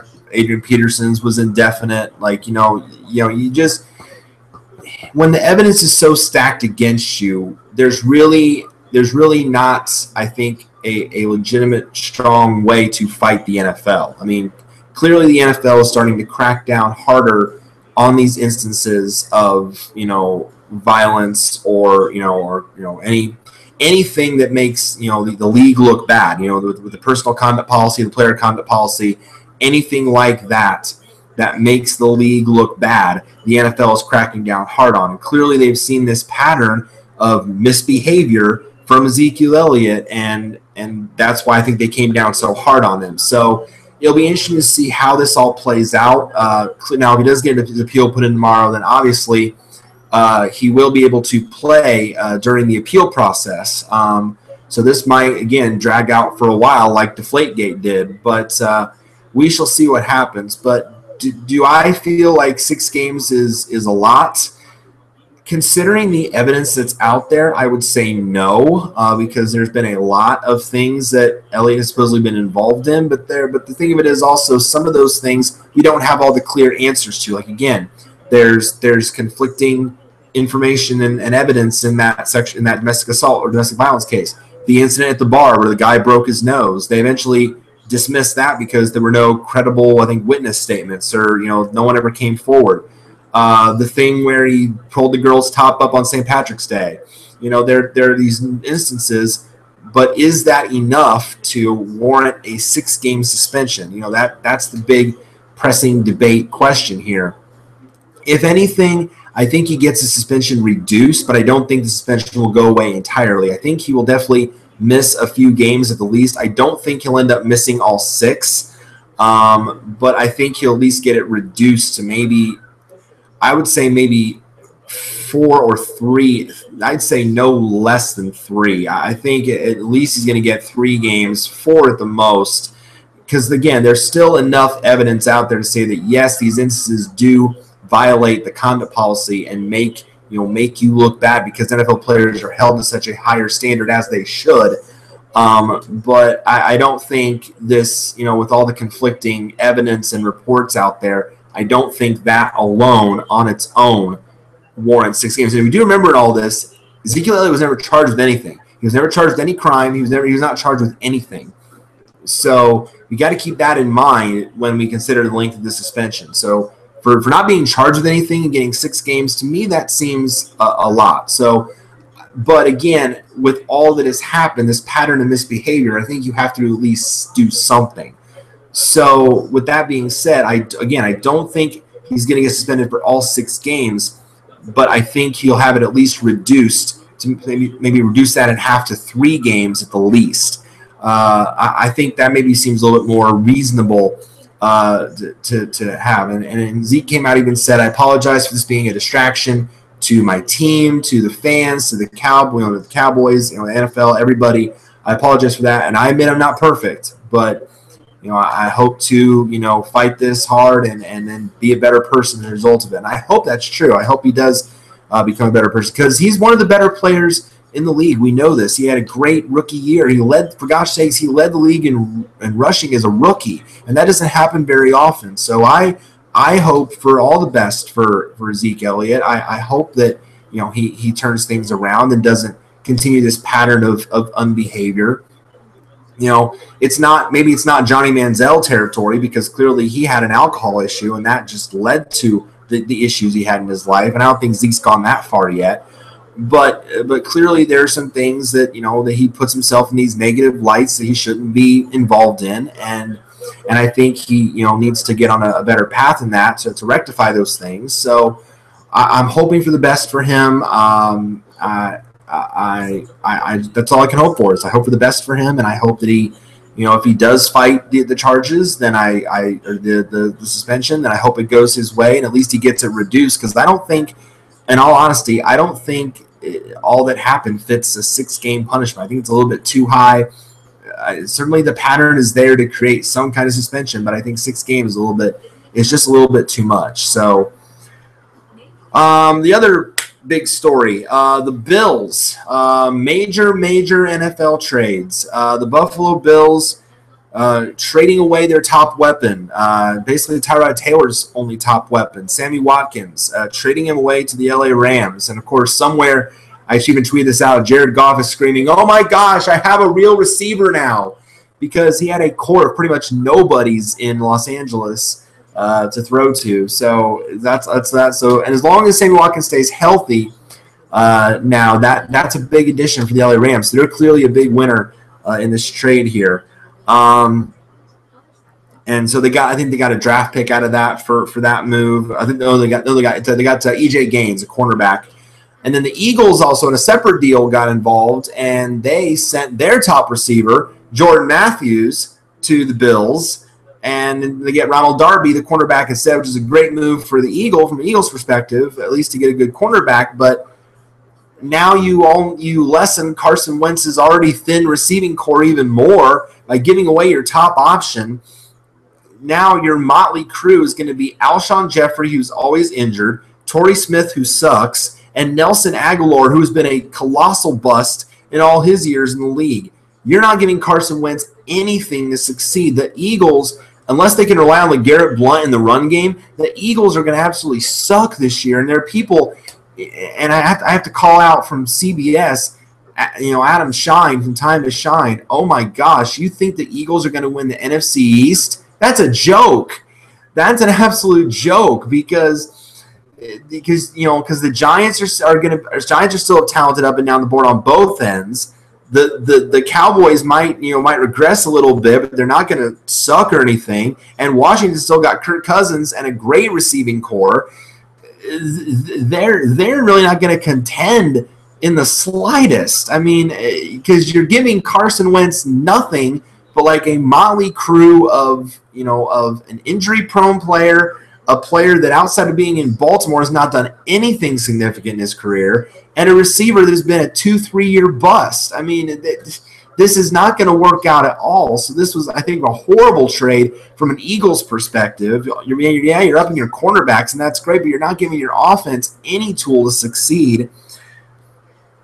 And then to make matters worse, now in Buffalo, they just found out Jordan Matthews got a cracked sternum and won't be able to play, I guess, for a while. So that's unfortunate. So really, all these trades showed is that the Eagles are going to suck. The Bills are going to lean more on the run game, and the Eagles probably will too. Now that, I don't know how much you're going to throw to Jordan Matthews a lot, now that they can't really use him.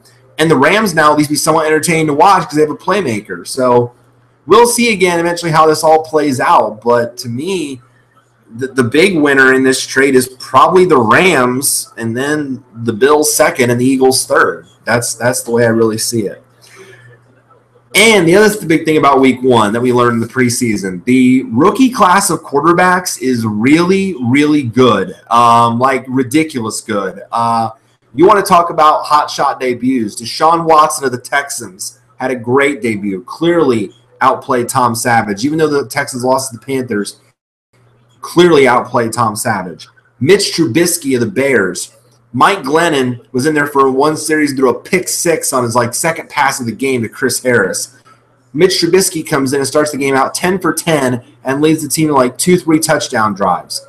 Clearly there's a lot of humming there in Chicago that he can get the start right away. Deshaun Kaiser had a great start in Cleveland, clearly outperformed both Cody Kessler and the second stringer in Cleveland. I forget who that is even. That's how bad the situation is in Cleveland. I can't remember who the second string quarterback is in Cleveland. And then Patrick Mahomes in Kansas City had a very encouraging start as well. When he came in briefly for Alex Smith, had put together a good series of touchdown drives. So these four quarterbacks are all making very strong cases to start week one. I would say probably Watson's making the strongest case because he looked so comfortable in the pocket. He looked very, very solid. He could get passes out of there, and he kept plays alive. Even though his throws weren't always on target, he kept plays alive with his running ability and keeping even though getting out of there, even when it looked like the pressure was getting to him, he made throws, kept the play alive. That's what I love about Deshaun Watson. That's why I love the Texans took him, and I think he has the best case to start over Tom Savage in week one. But Trubisky certainly made a great case on his own, completing his first 10 passes of the game, going on those touchdown drives, making the Bears offense actually look functional.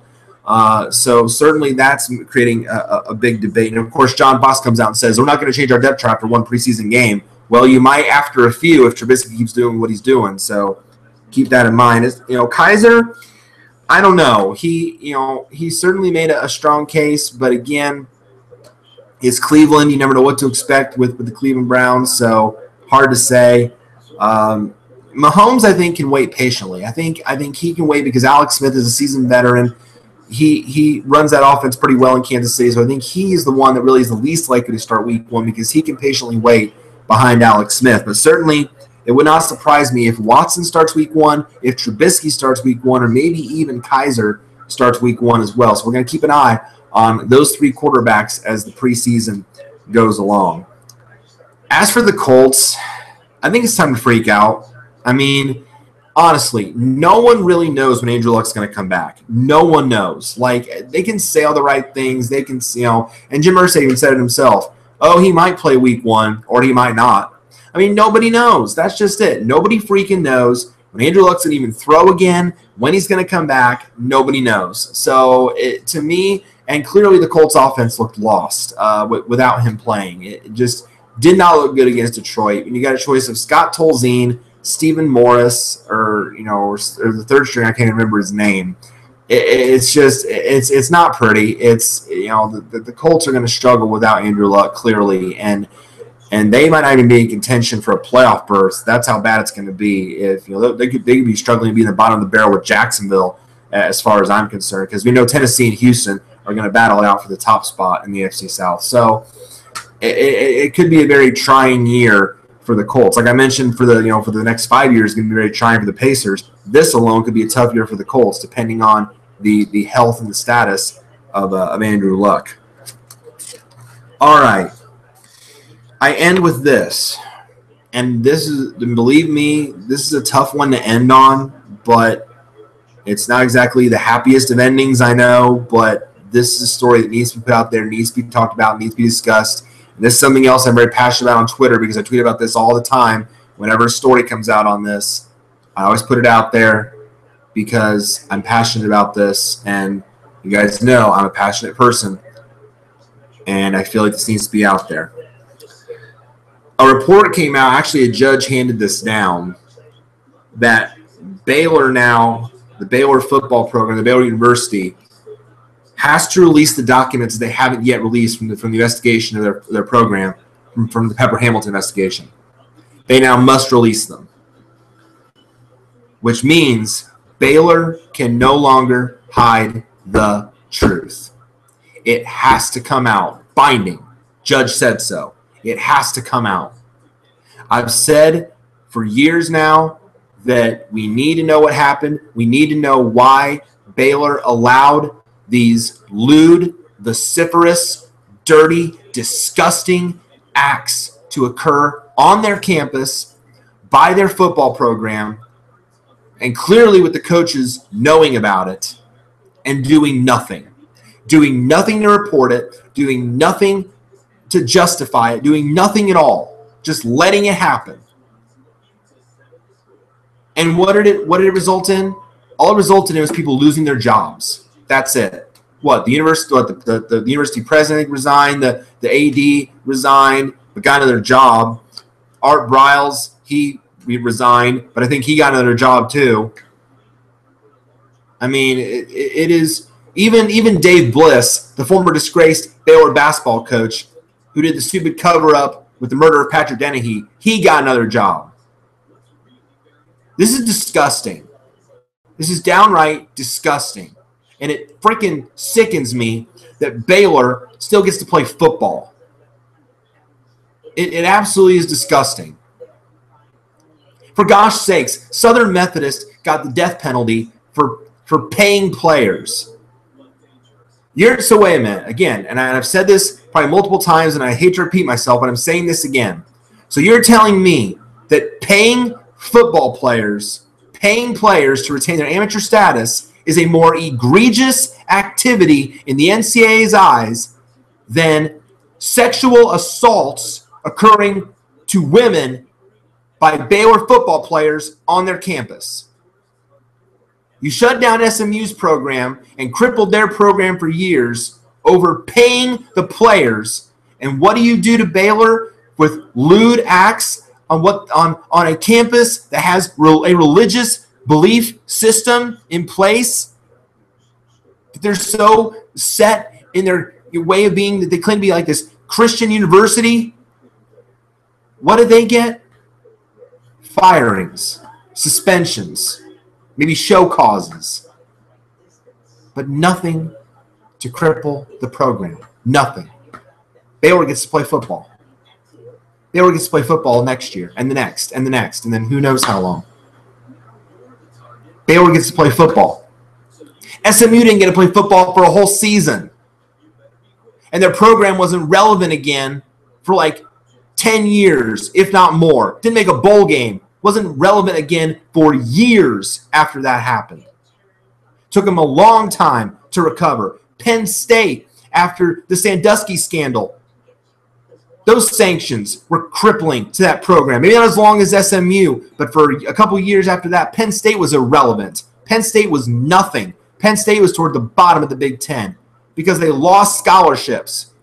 and they couldn't put out the number of players they wanted to, and they were banned from postseason, and they were, and they had wins taken away, and Joe Paterno's legacy was forever tarnished because of all that happened. Penn State wasn't relevant until last year when they finally won a Big Ten championship and got back to the Rose Bowl. Penn State wasn't relevant again for like 4 or 5 seasons. SMU was crippled for decades. And now you're investigating Louisville and North Carolina and putting them under the microscope. And North Carolina for sham academic classes. And you might take their national title away in basketball. But you don't think that acts of sexual assault on a campus aren't worse than that? The NCAA is totally a farce in terms of handing out discipline. It is totally and without merit. It is totally a farce. And it shames me that I have to live in the state where the NCAA is headquartered in Indianapolis. I am ashamed at that because it just burns me up that Baylor gets to play football. They won't learn anything from this. They won't learn anything. What are they doing to reform their program? We don't hear about that. You know why? Because the NCAA didn't do crap. Because they're letting them get away with this. Not anymore. Not anymore.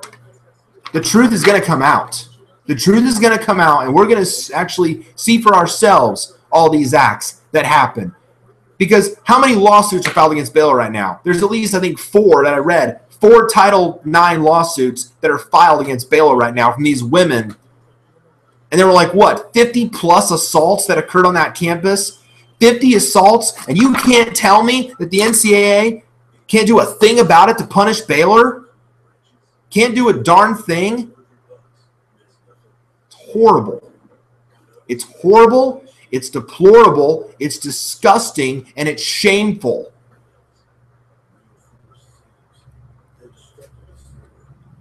This school, Baylor University, is the worst example of a religious university that I've ever seen. What example are they setting for future students, student athletes to come to that school? What example are they setting? And again, I'm going to repeat myself here, but I'll tell you what it is. It's a bad one. If the NCAA is letting this happen, if Baylor is letting this happen and doing nothing about it and just letting it go as if nothing happened, what example is that setting for future generations? These religious universities, they emphasize how much their morals and their values are held to such a higher standard. Then why are we reading articles in the news about your students and your student athletes doing these egregious, sinful things on your campuses? If you claim to be such a higher standard university, then why is this happening? Why is this out there? And why are you hiding behind the truth? Why are you hiding behind paperwork? Why are you hiding behind it all? The Pepper Hamilton, your findings of fact told us nothing. You claim that your findings of fact told us all we needed to know. Bull. No, it didn't. It told us jack crap. It told us absolutely nothing. It was nothing. That's what that was. It was a whole bunch of nothing. You didn't give us anything that we didn't already know. Yes, these occurred on our campus, But you didn't tell us anything new. We already knew all of that. Well, because of this judge's order, and I praise God for this judge that actually believes in justice for women that get assaulted, justice wins in the end. And you're going to get it, Baylor. Justice wins. In some way or form or another. It might not be from the NCAA. I pray that it does. But it might be from this in general, that we're going to actually find out the truth about what happened on your campus because you don't want to release it. Because, oh, we're so protective of our student athletes. Yeah, you were really protective of Patrick Dennehy, weren't you? And his family, after what happened. You were so protective, weren't you? You're so protective. You were just like Penn State, putting football above everything else.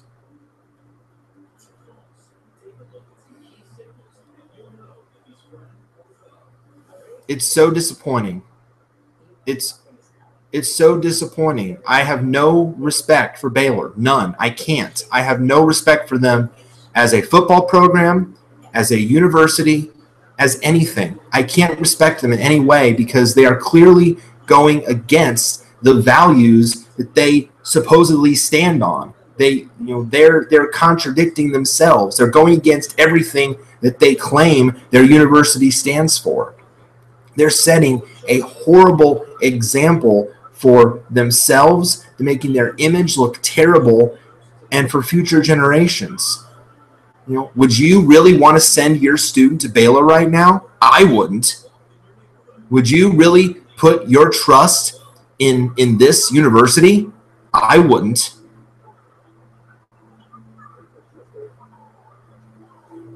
We're going to find out the truth. I mean, and there are other examples. I'm not saying Baylor's the only religious university that's screwed up. I'm not saying that at all.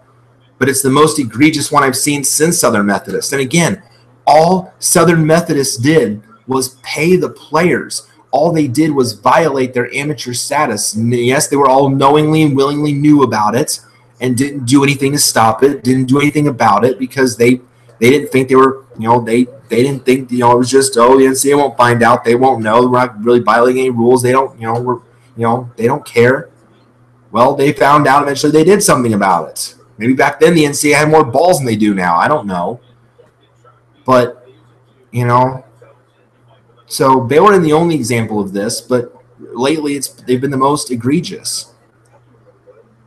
And in my honest opinion, and I'm not just saying this because I'm a fan of this university, I'm not just saying this because of that, but, you don't see any situations with this university of them getting in a scandal across the university. You don't see this university getting, majorly in trouble for things outside of maybe a few instances of players, for a prime example, Trevon Boykin for the Alamo Bowl getting, with what happened with the police. But you know what happened after that?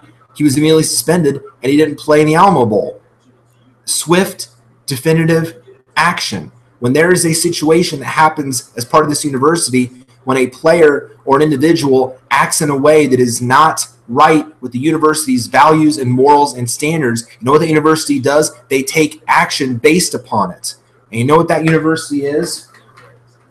That university is TCU.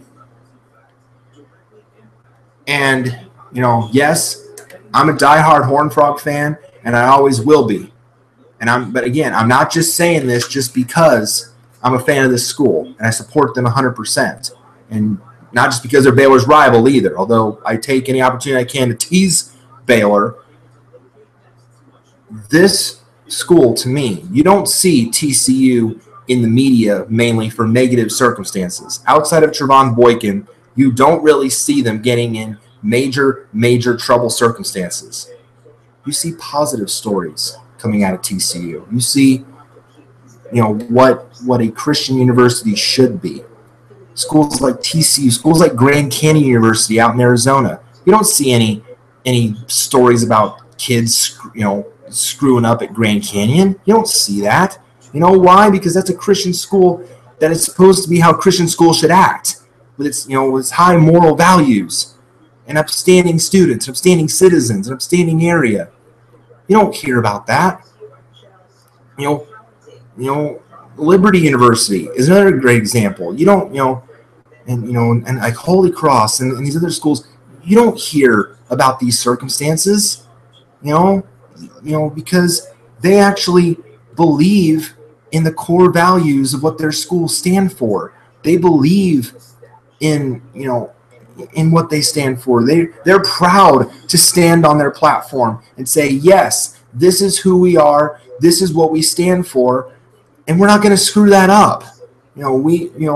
and sometimes we may not get it right every time and everything, but we're not going to present ourselves in this negative image, a negative light, a darkness way of thinking. We don't want to be in darkness. We want to be in light.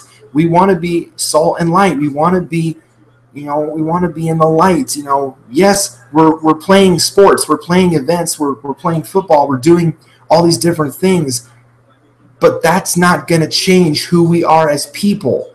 That's not who we, it's a part of our lives, yes, but as people, we're also going to be held to that standard of who we are.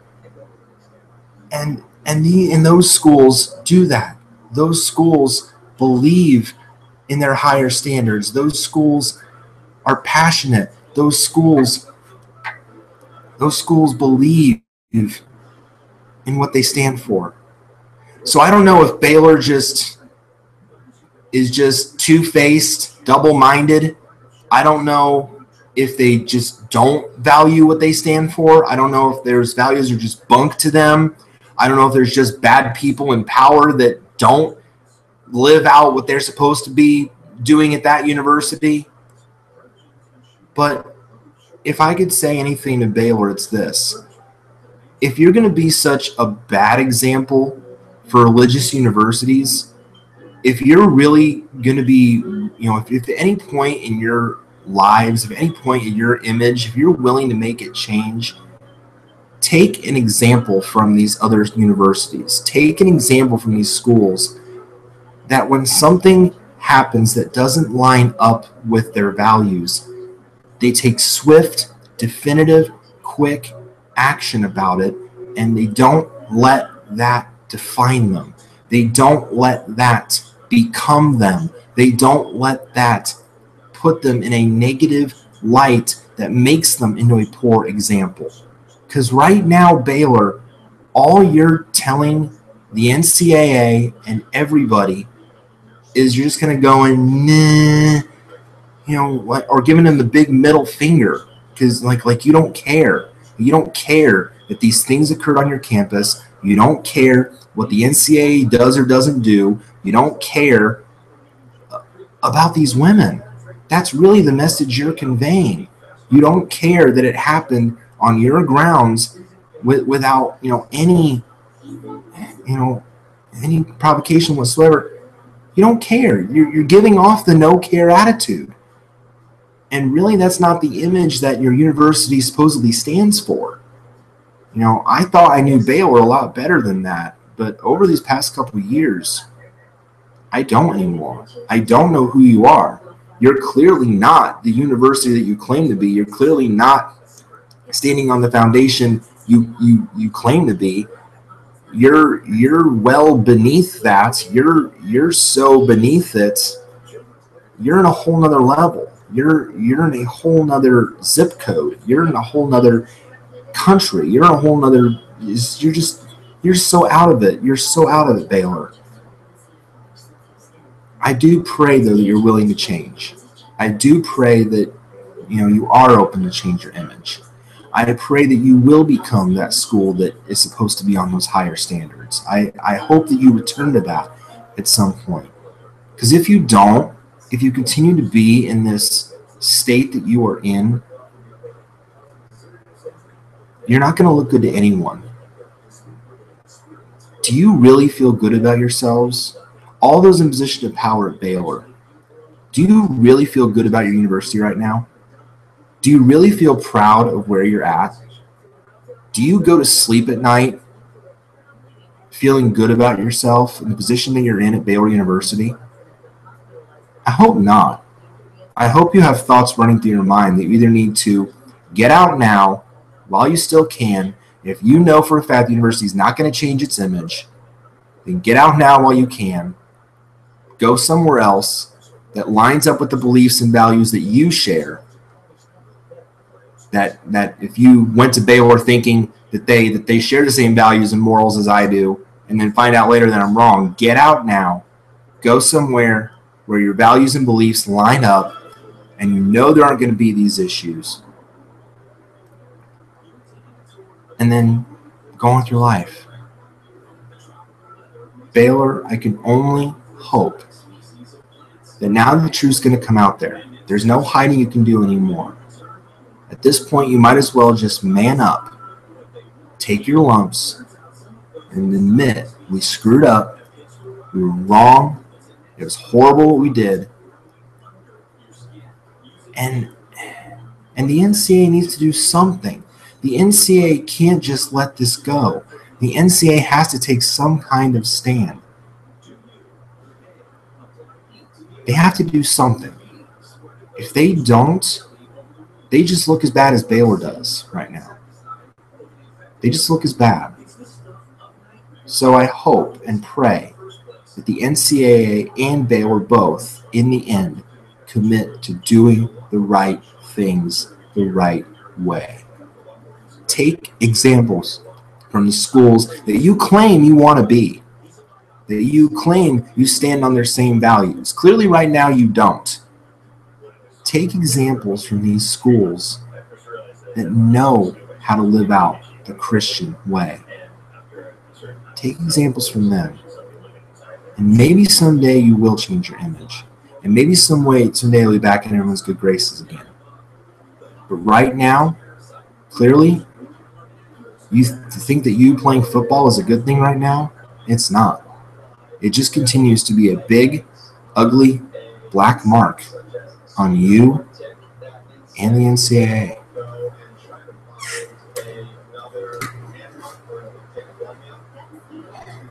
All right.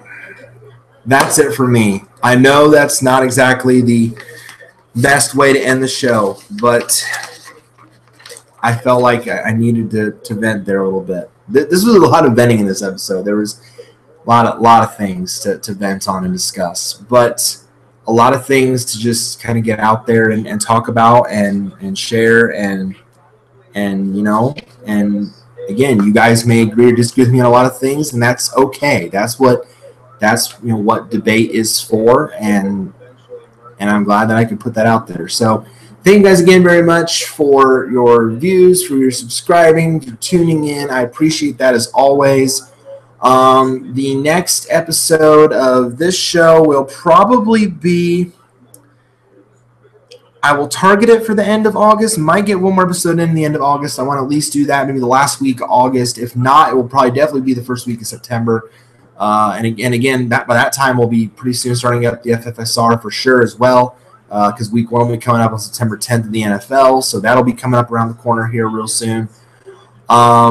So yeah, if you guys have any comments, any thoughts on anything, whether it's the MLP episodes, whether it's the Equestria Girls thoughts, Emoji Movie thoughts, NFL, anything, feel free to hit up the comments below. Again, I would love to hear your thoughts. Oh, and also, if anyone has any good BronyCon stories from this past weekend in Baltimore, I would love to see those as well. I loved seeing all my fellow Twitter bronies and Pegasisters pictures and thoughts from BronyCon. Looked like a great time in Baltimore. It's definitely the biggest convention when it comes to the fandom to go to.